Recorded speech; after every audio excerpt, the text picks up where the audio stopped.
Hi Neem. Good evening everyone. I'm Kumdar Reddy. I'm founder CEO to Dr. Bridge Abroad MBBS Consultant Services. I'm a professional education consultant and career counselor. Today's topic is very important topic andi. MBBS in Kyrgyzstan. MBBS Kyrgyzstan is especially students parents very rural background andi. Ante Pallettoorlo, koncham city, koncham town undevallu. అంటే టౌన్లో సిటీలో ఉండాలి కూడా చిన్న చిన్న బిజినెస్లు చేసుకునే వాళ్ళు రోజువారీ వ్యాపారాలు చేసుకుంటే చిన్న అంటే ఎవరైతే ఎంబీబీఎస్ ఉన్నారో ఎంబీబీఎస్ అబ్రాడ్ ప్లాన్ చేసుకునే ఎంబీఎస్ ఉంటారు. అంటే కొంతమంది middle class below middle class బాగా ఎంబీఎస్ ఉంటుంది. అబవ్ మిడిల్ క్లాస్ లోనే కొంచెం ఆలోచిస్తారు, రిచ్ ఫెలోస్ అని కొంచెం ఆలోచిస్తారు ఏం జరుగుతుందని. ఏంటంటే బిలో మిడిల్ క్లాస్ వాళ్ళు ఏంటంటే ఆలోచించరు. బేసికల్లీ ఏం చేస్తారు అంటే ఎస్పెషల్లీ కిర్గిస్థాన్ సంబంధించి అక్కడ ఇండియన్ ఫుడ్ అండి, ఇండియన్ మెస్ అండి, కేర్ టేకర్స్ అండి, విజయవాడ హైదరాబాద్ నుంచి తీసుకెళ్లాము, గుంటూరు నుంచి తీసుకెళ్లాము, తర్వాత ఇండియన్ ఫుడ్ అండి, ఇండియన్ మెస్ అండి. మీకు ఫుడ్ కూడా బిర్యానీలు, చికెన్ కర్రీస్, ఎగ్స్. తర్వాత మీకు విజయవాడ నుంచే మిమ్మల్ని ఉదయం నుంచి సాయంత్రం దాకా వాళ్ళు చూసుకుంటారండి. ఇండియా నుంచే మీకు ప్రొఫెసర్స్ అండి, ఇండియా నుంచే లెక్చరర్స్ అండి, మొత్తం మన తెలుగు స్టూడెంట్స్ అండి. ఇలా చెప్పేసి పేరెంట్స్ మోస్ట్ ఆఫ్ దెమ్ అండి చాలా middle class below middle class target చేసేవాళ్ళు. ఈ జార్జియా అయితే డైరెక్ట్ గా రిచ్ క్లాస్ టార్గెట్ చేస్తారు, అబౌవ్ మిడిల్ క్లాస్. నేను చెప్తా జార్జియా గురించి కూడా చెప్తా. Especially middle class below middle class అంటే ప్రాపర్ నాలెడ్జ్ ఉండదు. ఎవరైనా వచ్చి మీ ఇంటి దగ్గరకు వచ్చి అసలు Kyrgyzstan sir super fantastic mind blowing అన్నారు అనుకోండి, జాయిన్ చేస్తారు. వీళ్ళు బంగ్లాదేశ్ వెళ్ళి Bangladesh super fantastic mind blowing, అసలు అక్కడ ఇంకేమైనా ఉందా, ఇండియా పక్కన ఉంటుంది అది ఇది, పాకిస్తాన్ లో కూడా జాయిన్ చేసేస్తారు. అలాంటి వాళ్ళు ఉంటారు అన్నమాట కిర్గిస్థాన్ ఎంబీబీఎస్ మీకు ఇంటి దగ్గరకు వచ్చి అడ్మిషన్ చేసేవాళ్ళు. ఎందుకంటే వాళ్ళకి ప్రాపర్ నాలెడ్జ్ ఉండదు, ప్రాపర్ స్టాండర్డ్స్ ఉండవు. ముందు వాళ్ళ దగ్గర నాలెడ్జ్ ఉండదు, వాళ్ళకి స్టాండర్డ్స్ ఉండవు. మీకు క్వశ్చన్ చెప్పండి sir, as per NMC rules ప్రకారం Indian professors, Indian lecturers, same college, same university, only Telugu students, only Indians ఉంటే ఆ డిగ్రీ 100% ఇన్వాలిడ్. అది నేను చెప్పట్లేదండి, అది క్లియర్ కట్ గా మన ఎన్ఎంసీ వాళ్ళు చెప్పారు. క్లియర్ కట్ గా మన ఎన్ఎంసీ వాళ్ళు చెప్పారు. ఇది అడ్వైజరీ, ఇది క్లియర్ కట్ అడ్వైజరీ అనమాట. ఇది కిర్గిస్థాన్ గురించి వచ్చారు. అక్కడ ఏదో కాలేజ్ తీసుకొని తర్వాత మన ప్రొఫెసర్స్ పెట్టేసి ఏదో ఇప్పుడు చెఫ్స్ పెట్టేసి, ఎందుకంటే అవన్నీ అండర్డెవలప్డ్ కంట్రీస్. మీకు జస్ట్ రండ్రా బాబు రండ్రా, మీకు ఏం కావాలంటే అది చేసుకోమంటారు. బ్రైబింగ్, ₹1 లక్ష 2 లక్షలు ఇస్తా, హాస్టల్ తీసుకో, కాలేజ్ తీసుకో, ప్రొఫెసర్స్ పెట్టుకో, స్టూడెంట్స్ తెచ్చుకో అంటే ఇండియాలో ఎలా పర్మిషన్స్ ఇవ్వరు కదా. అక్కడ ఏం చేస్తారు అంటే పర్మిషన్స్ ఈజీగా వస్తాయి, ఎందుకంటే అండర్డెవలప్డ్ కంట్రీస్ అట్లా ఏమి ఉండదు. మీకు ఏ క్వాలిటీ ఆఫ్ ఎడ్యుకేషన్ ఉండదు, ఏ స్టాండర్డ్స్ ఉండవు. ఇక్కడ కాలేజీ పెట్టుకోవాలంటే రూల్స్ రెగ్యులేషన్స్ చాలా ఉంటాయి ఇండియాలో. అక్కడ అనుకోండి ఏ రూల్స్ రెగ్యులేషన్స్ ఉండవు. ఒక కాలేజీ పెట్టుకుంటారు, ఒక బిల్డింగ్ తీసుకుంటారు, పైన క్లాసులు, కింద మెస్, కింద ఎనాటమీ ల్యాబ్, ఇంకంతే, గేమ్ ఉండదు, ఒక బిల్డింగ్ అంతే. వాళ్ళు ఎవరు ఏ ఇంటర్నేషనల్ స్టూడెంట్స్ ఉండరు. మీకు ఉదయాన్నే ఫుడ్ వండి పెడతారు, ఇడ్లీ సాంబార్ దోశ, ఈవినింగ్ వచ్చేసరికి పెరుగన్నం, మధ్యాహ్నం బిర్యానీ.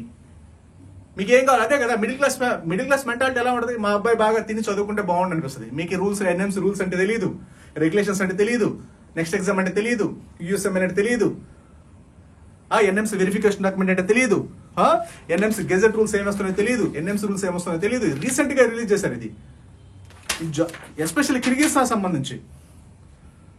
చూడండి ఒకసారి file number NMC US NMC MSR 2022-200.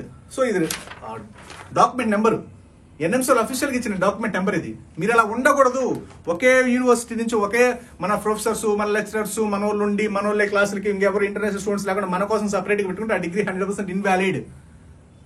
అది తెలిసి కూడా ఇంకో విషయం కూడా, ఒక 100% డిగ్రీ ఇన్వాలిడ్. ఎందుకంటే without NMC, as per NMC rules ప్రకారం కిర్గిస్థాన్ డిగ్రీ 100% ఇన్వాలిడ్. ఇంకా చాలా మంది స్టూడెంట్స్ ఏంటంటే ఇంకో విషయం కూడా చెప్తారు, ఒకవేళ పొరపాటున వ్యాలిడ్ అయినా అసలు 100% జాయిన్ అవ్వద్దు. ఎందుకంటే మీరు 35 లక్షల నుంచి 40 లక్షలు పెట్టి ఒక అండర్డెవలప్డ్ కంట్రీస్ వెళ్ళి చదవాల్సిన అవసరం ఏముంది? ఆ డిగ్రీ ఇంకో విషయం చెప్పంటారా, మీకు చెప్తున్నారు, అది ప్రపంచంలోనే సెకండ్ లార్జెస్ట్ ఎనాటమీ ల్యాబ్ ఉంది. తర్వాత ఒక ఇది ప్రైమ్ మినిస్టర్ కాలేజీలు అంట, ఆ ప్రపంచంలోనే సెకండ్ లార్జెస్ట్ ఎనాటమీ ల్యాబ్ అంట. ఆడ ఉండేది 60 లక్షల మంది. ఏం చేసుకుంటారు? పాపులేషన్ ఎంత? 60 లక్షల పాపులేషన్. ప్రైమ్ మినిస్టర్ కాలేజెస్ ఉన్నాయంట, అసలు వరల్డ్ క్లాస్ ఎడ్యుకేషన్ అంట, అసలు అక్కడ సెక్యూరిటీ బీభత్సంగా ఇస్తారండి, వీళ్ళే కేర్ టేకర్స్ అంట, వీళ్ళే సెక్యూరిటీ అంట, ఎవ్రీథింగ్ అని చెప్పేసి పిల్లల్ని తీసుకెళ్తారండి. ఇంకో విషయం చెప్పాలి అంటే కిర్గిస్థాన్ డిగ్రీ అనేది ప్రపంచంలో ఎక్కడ ఆ సర్టిఫికేట్ వ్యాలిడిటీ ఉండదు. ఇది బాగా గుర్తుపెట్టుకోండి. కిర్గిస్తాన్ డిగ్రీ యూఎస్ఏ గానీ, యూకే గానీ, కెనడా గానీ, ఆస్ట్రేలియా గానీ, న్యూజిలాండ్ గానీ ఆ డిగ్రీ చెల్లదు. ఈవెన్ దో ఇండియాలో కూడా చెల్లదు యాజ్ పర్ ఎన్ఎంసీ రూల్స్ ప్రకారం. మీరు ఎన్ఎంసీ వెరిఫికేషన్ డాక్యుమెంట్ కలెక్ట్ చేసుకోకుండా వెళ్ళి వాళ్ళేదో డబ్ల్యూడామ్స్ అంట, డబ్ల్యూడిఎంఎస్ డబ్ల్యూడామ్స్ అంట, ఆ డబ్ల్యూడామ్స్ లో అంటే ఏదో కాలేజ్ లిస్ట్ ఇస్తున్నారంటే అది చూస్తే సరిపోద్దంట. అది world director of medical schools. అది దానితో మనకు సంబంధం లేదు. దాంతో అసలు మనకు సంబంధం లేదు. మనకి ఇండియాలో డిగ్రీ వ్యాలిడ్ అవ్వాలంటే అది USA, UK, Canada, Australia, New Zealand అది ఎక్కడ డిగ్రీ ప్రపంచంలో వ్యాలిడ్ కాదు. అది మీరు కావాలంటే చెక్ చేసుకోండి. కిర్గిస్తాన్ డిగ్రీ ప్రపంచంలో ఎక్కడ వ్యాలిడ్ కాదు. ఇంతకు ముందు ఎన్ఎంసీ రూల్స్ లేనప్పుడు ఇండియాలో వ్యాలిడ్ అయింది. ఇప్పుడు ఎన్ఎంసీ రూల్స్ వచ్చిన తర్వాత వ్యాలిడో కాదో తెలియదు. అందుకే ఎన్ఎంసీ వెరిఫికేషన్ డాక్యుమెంట్ కలెక్ట్ చేసుకోండి. దాంట్లో క్లియర్ కట్గా ఇస్తారు వాడు. మీకు డబ్ల్యూడామ్స్ లోనో లేకపోతే ఇంకో డబ్ల్యూఎఫ్ఎంఈలోనో ఇట్లా మన సంబంధం లేదు. ఆ డిగ్రీ ఇక్కడ ఇండియాలో వ్యాలిడ్ అవ్వాలి. వాటితో సంబంధం ఏముంది? మీకు తిప్పి ఆ డాక్యుమెంట్ ఈ డాక్యుమెంట్ చూపించేసి ఆ రష్యాలో చదవాలంటే రష్యన్ లాంగ్వేజ్ నేర్చుకోవాలి, రష్యాలో దీని ఏమంటారు రష్యన్ లాంగ్వేజ్ ఎగ్జామ్ రష్యన్లో రాయాలి, ఇది చెప్తారు మళ్ళీ మీరు రష్యా అడిగితే.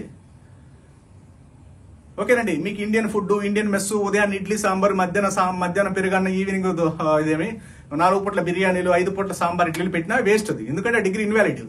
ఇంతకు ముందే ఎన్ఎంసీ రూల్స్ లేవు కాబట్టి వ్యాలిడ్ అయింది. ఎందుకంటే ఇంతకు ముందే రూల్స్ ఏంటి, ఏ కంట్రీ వెళ్ళొచ్చు, ఏ యూనివర్సిటీ వెళ్ళొచ్చు. ఇప్పుడు ఏ కంట్రీ పడితే ఆ కంట్రీని ఎలా పడితే చదివితే డిగ్రీ 100% ఇన్వాలిడ్. అది నేను చెప్పట్లేదు. క్లియర్ కట్గా ఎన్ఎంసీ గైడ్ లైన్స్ ఇచ్చున్నారు కిర్గిస్తాన్ గురించి. ఓకేనండి. ఇది కిర్గిస్తాన్ అఫీషియల్ డాక్యుమెంట్ ఎన్ఎంసీ వాళ్ళు ఇచ్చింది. మీరు ఎలా పడితే అలా జాయిన్ అవ్వద్దని. ఒక కాలేజ్ తీసుకొని పైన హాస్టల్, కింద పైన బాయ్స్ హాస్టల్, కింద గర్ల్స్ హాస్టల్, కింద కాలేజీ, కింద రీసెర్చ్ ఒక ఎనాటమీ ల్యాబ్ పెడితే సరిపోయింది. కాలేజీలో ఇండియన్ ప్రొఫెసర్స్, ఇండియన్ లెక్చరర్స్ ఒక మన ఎస్పెషల్ ఎక్స్క్లూజివ్ మన స్టూడెంట్స్ పెడితే ఆ డిగ్రీ 100% ఇన్వాలిడ్. దట్టు ఇంకో విషయం కూడా, కిర్గిస్తాన్ డిగ్రీ ప్రపంచంలో ఎక్కడ వ్యాలిడ్ అవుతుంది, ఒక ఇండియాలో తప్పితే. అది ఇంతకు ముందు. ఇప్పుడు యాజ్ పర్ ఎన్ఎంసీ రూల్స్ ప్రకారం ఖచ్చితంగా మన ఎన్ఎంసీ వాళ్ళే చెప్పారు. క్లియర్ కట్ గా. సో మన ఎన్ఎంసీ వాళ్ళు ఏం చెప్పారు, ఖచ్చితంగా ఎన్ఎంసీ వెరిఫికేషన్ డాక్యుమెంట్ కలెక్ట్ చేసుకోమని చెప్పారు. అఫీషియల్ గా ఎన్ఎంసీ వెరిఫికేషన్ డాక్యుమెంట్ కలెక్ట్ చేసుకోమని మన ఎన్ఎంసీ వాళ్ళు చెప్పారు. లేకపోతే ఆ డిగ్రీ ఇన్వాలిడ్. మీరేంటి వాళ్ళేదో డబ్ల్యూడిఎంఎస్ లోనో లేకపోతే ఇంకోటో చూపించి మిమ్మల్ని మ్యానిపులేట్ చేస్తారు. ఆ తర్వాత మీరే లాస్ అవుతారు. ఇక్కడ rules are very very strict గా ఉన్నాయి. వాళ్ళు వెళ్ళారు, మనం వెళ్ళాం, వాళ్ళ డాక్టర్స్ అవుతారు, మన డాక్టర్స్ అవుతామంటే వాళ్ళు ఎవరు, వాళ్ళు ఎలా అవరు, వాళ్ళ ఒకవేళ అయినా మీరు ఎవరు మాత్రం 100%. ఎందుకంటే 2021 తర్వాత ఎవరైతే వెళ్ళున్నారో, ఇప్పుడు కాదండి 2025 కాదు, 2021 నవంబర్ 18 తర్వాత ఎవరైతే అడ్మిషన్ లెటర్స్ వచ్చినాయో వాళ్ళందరి డిగ్రీస్ ఇన్వాలిడ్ అవుతాయి. మీకు ఎన్ఎంసీ వెరిఫికేషన్ డాక్యుమెంట్ లేకపోతే. Not only the Kyrgyzstan, Georgia it self also. ఓకేనండి. జార్జియా కూడా మీరేదో జార్జియా అంటే అట్టించో డైరెక్ట్ గా అమెరికా వెళ్ళొచ్చు. మీరు ఇక్కడ హైదరాబాద్ లో ఫ్లైట్ ఎక్కితే డైరెక్ట్ గా ట్రంప్ పక్కనే కూర్చోలేదు. ఇక వాళ్ళు చెప్పడం అలా చెప్తారు. ఇంక కిర్గిస్తాన్ వాళ్ళు అయితే అక్కడ ట్రంప్ పక్కన కూర్చొనే ఛాన్స్ లేదు కాబట్టి, సో మీకు ఎట్లా ఇండియా మోడీ పక్కన కూర్చోబెడతానంటారు డైరెక్ట్ గా. ఎఫ్ఎంసీ అవసరం లేదు, మీకు కోచింగ్లు మొత్తం అక్కడే కా. ఓకేనండి. మీకు ఏ టాప్ కాలేజ్, ఏ ఇంటర్నేషనల్ కాలేజెస్ కూడా మీకు ఎక్కడ కూడా కోచింగ్లు ఏమి ఇవ్వవు. ఎందుకంటే ఇన్బుల్ట్ అయి ఉంటాయి.